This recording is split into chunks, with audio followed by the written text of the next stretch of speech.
Hello everyone. It's been a while since I've posted a video, and this video is very general. It's about what people on the political right would say is real world. So, for those of you who've read someone like Thomas Sowell, for example, or the Canadian controversial psychologist Jordan Peterson, they have this idea that the world is structured in a certain way and we live according to set traditions. We live according to what has been tested by human experience, human cultures, human values. So you don't come and try to change something that has been time tested. You try to find a way to make do with what has been established. And this is the general idea by people on the political right. They tend to think about tradition. They tend to think about the way the world is. Let's say, for example, Thomas Sowell, when people talk about slavery in the West, especially the transatlantic slave trade, and instead of thinking about why people talk within a localized reality, for example, people talk about slavery within the United States, because the people who are talking about this are people who are affected by that given instant, that particular slavery within a given time frame. He's not going to say that. He's going to say, oh, but look, there was a slavery in ancient Rome. There was slavery in ancient Greece. There was slavery in, in North Africa before the transatlantic slave trade. And he says in his books, especially Conquest and Culture, and also intellectuals and society, where he talks about that the first people to actually think about slavery in terms of morality, in terms of seeing slavery as a moral issue, were Westerners. They were the first people to end the slavery on a grander scale. They were the first people to actually impose some rules against slavery. So he's going to say, why are you talking about the West, the people who have actually created positive ideas about slavery? Even during the transatlantic slave trade, there were people within the West who spoke against the slavery. So they tend to use instances in other parts of the world, and he calls this localization of problems. So, but what this does is it tends to look at the world the way it is. It's the way it is. If you have to change it, they're not against change per se, but they are against change that tampers with the status quo.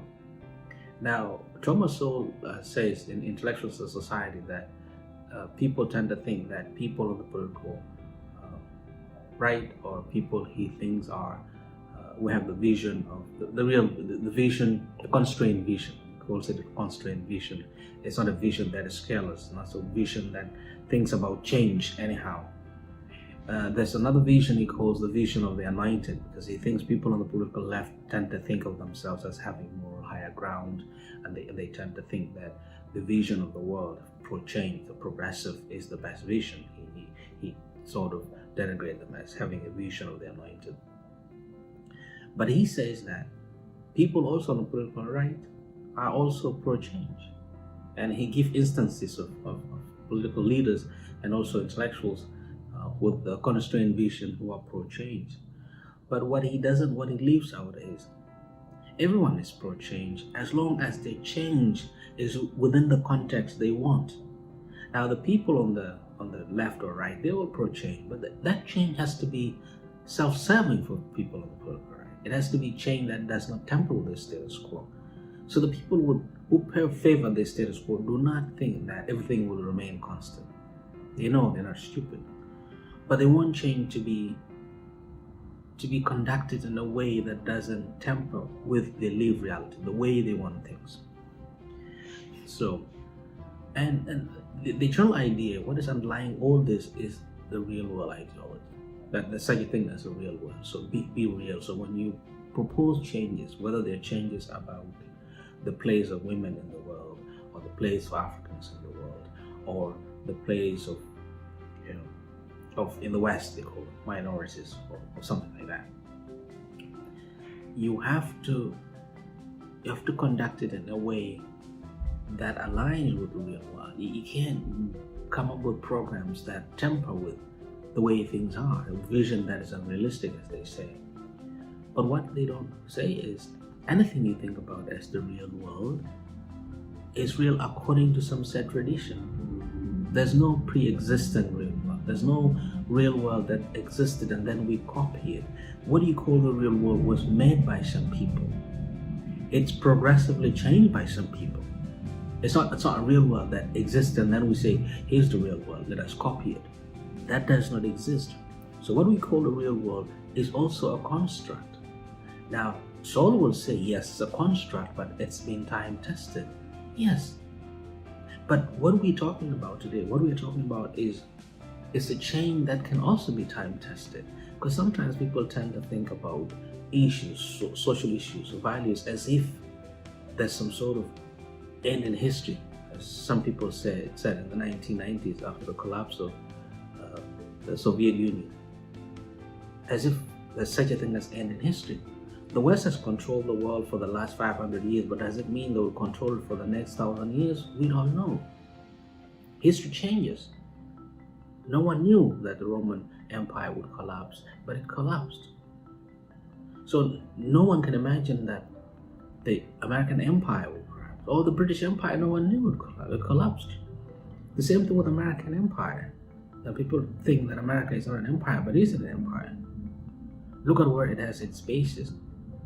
So there's a possibility, and it's not just a possibility, it's a probability that America may collapse in the next 100, 200 years, and we may have another power. So the real world is a construct. There's no such thing as pre-existing real world. We make it as we go. So when someone tells you to be real, or be a realist, your real is based on some construct by someone. And it's a real world that actually aligns with someone else's vision. It also aligns with someone else's interest. So, and the same thing now that's happening between Gaza and in Gaza, between Palestine and Israel. So some people think about it, get real. Israel is not going anywhere. And it's true, Israel established itself, so someone who thinks that you need to, get rid of Israel, destroy Israel, it's not possible. The only thing is history has happened. The only thing you can do is how can you get along? But the idea that you can destroy Israel, or Israelis think they can destroy Hamas and then incorporate the Palestinian people into an Israeli state where they can control them, control everything about them, their movement, their birth rate and everything, is also a delusion. The peace, the safety of the Israeli people lies with its neighbors, not with the United States. United States, Israel is just another geopolitical project. And when we say these things, we are naive. We are naive. But naivety sometimes helps people.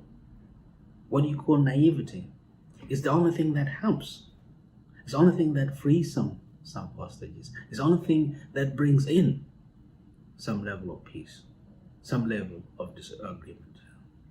So naivety is the only thing that is going to help us, not real world ideology, which is also a construct used by some people to sort of control the world, to sort of silence people.